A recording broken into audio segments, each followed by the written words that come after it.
this is already for the second time that the EU work plan for culture includes the topic of artists' status and working conditions, which of course the EU has no competence, as I said, to work on this, but still they're asking us for it. So that's very good.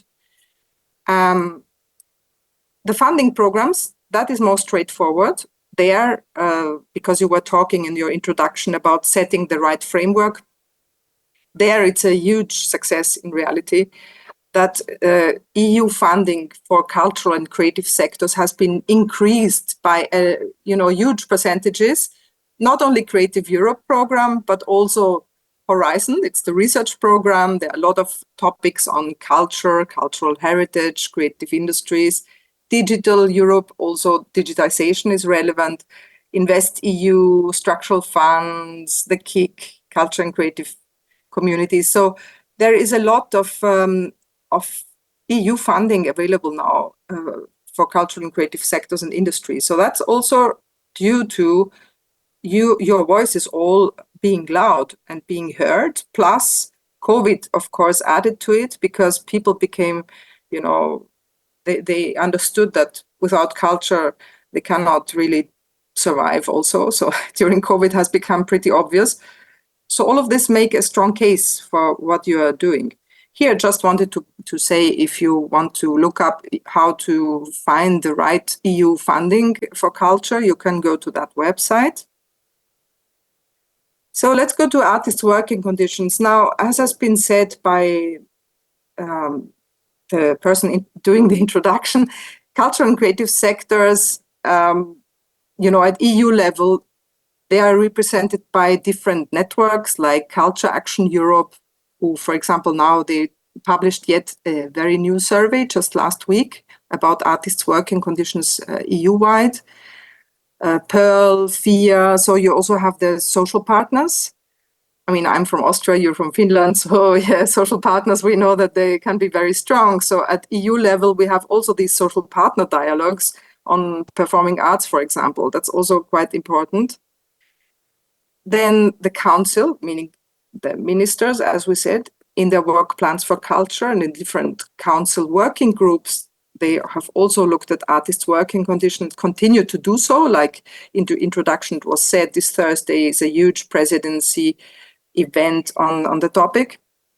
And of course, you being parliamentarians or the parliament, arts parliament, the European Parliament, of course. So that's also very important. Actually, they already started in 2006 to work on a huge report about artist status and what is missing. So just to say that sometimes things advance quite slowly. Then they did resolutions in 2020, 21, and now they did an own initiative legislative report, which is quite a strong instrument because usually, the parliament cannot do legislation by themselves. So, but they are asking the commission now to do something. So that was just approved in November last year. Now we are starting to work on all these different tasks they asked us to do. Then there is a commission study, which we did, civil society dialogue, and the open method of coordination member states expert group that was mentioned. That was a very, very important work.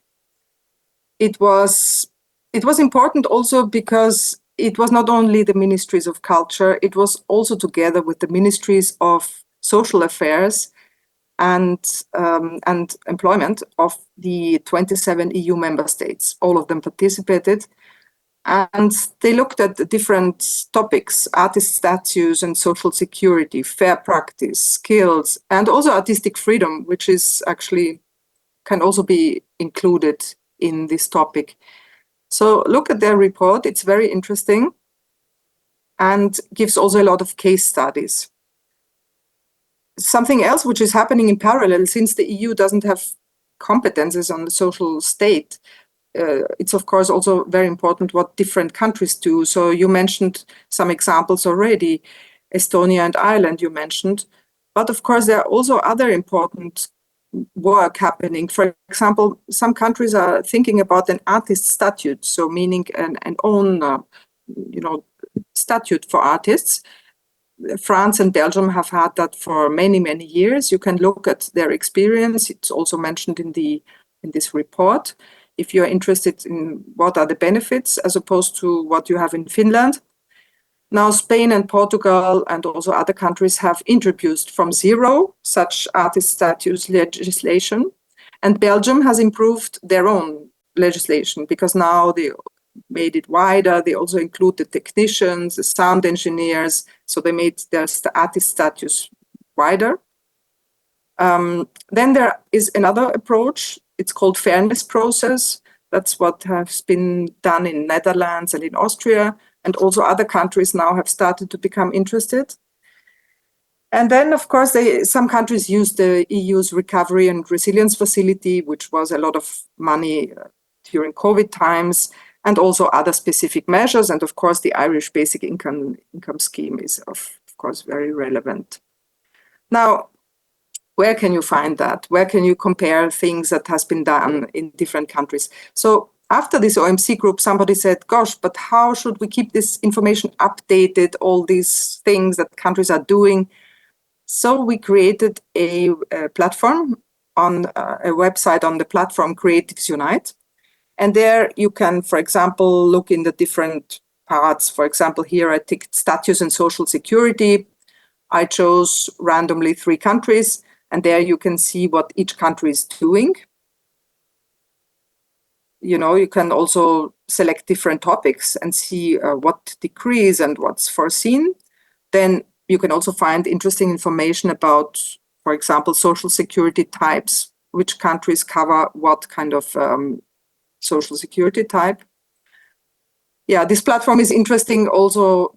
It has also other things which are important, like how to get to money for cultural and creative sectors and industries beyond EU funding, not only EU funding, but also philanthropy, crowd lending and other topics, intellectual property for cultural and creative sector. So it is a very huge, wealthy website with lots of topics, and you can also contribute and put in your own contributions if you have something to share there.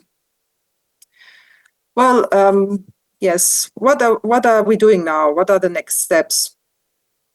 Well, the European Parliament has asked the Commission to become active on different topics, which is important for us because, of course, we cannot just do things like that. So my colleagues from DG Employment, which is kind of the employment kind of ministry in the Commission, they are looking at labor law and they're trying to identify what is missing, also good practice on social protection. They are working with social partners to see what is exactly what social partners want.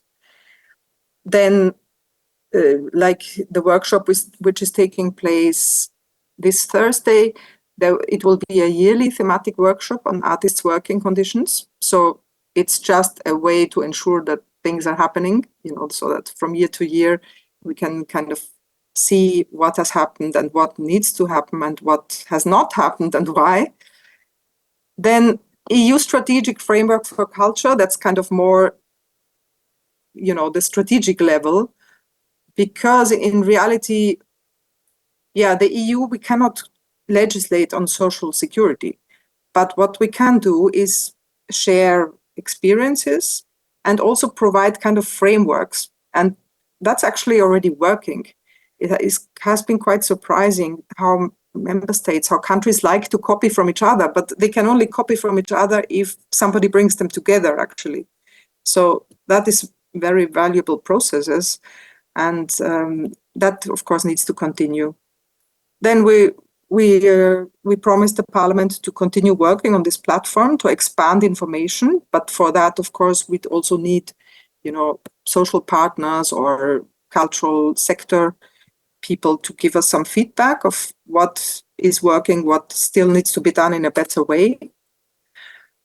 Then some mappings that we promised to the Parliament. Then EU funding programs. Well, that's another issue because, of course, the Parliament has asked. The Parliament is responsible for the money at EU level, so they can ask for. They have asked actually to make sure that EU money is spent respecting artist working conditions. So now we're looking at how to best do this. But on the other hand, we also don't want to make it more bureaucratic. To apply for funding is already very bureaucratic. You have to fill in so many forms. So that's a bit, okay, my colleagues will have to see how to best do this without adding yet more bureaucracy.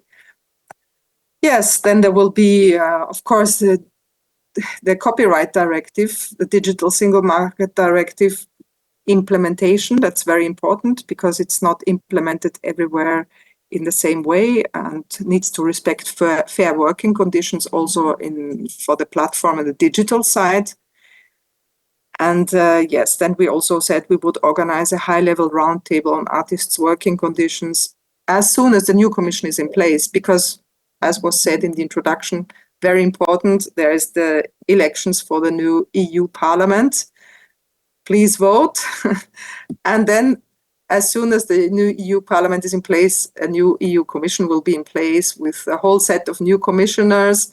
So, yeah, the idea is to do this roundtable as soon as they are in place. So basically to ensure continuity that this process continues.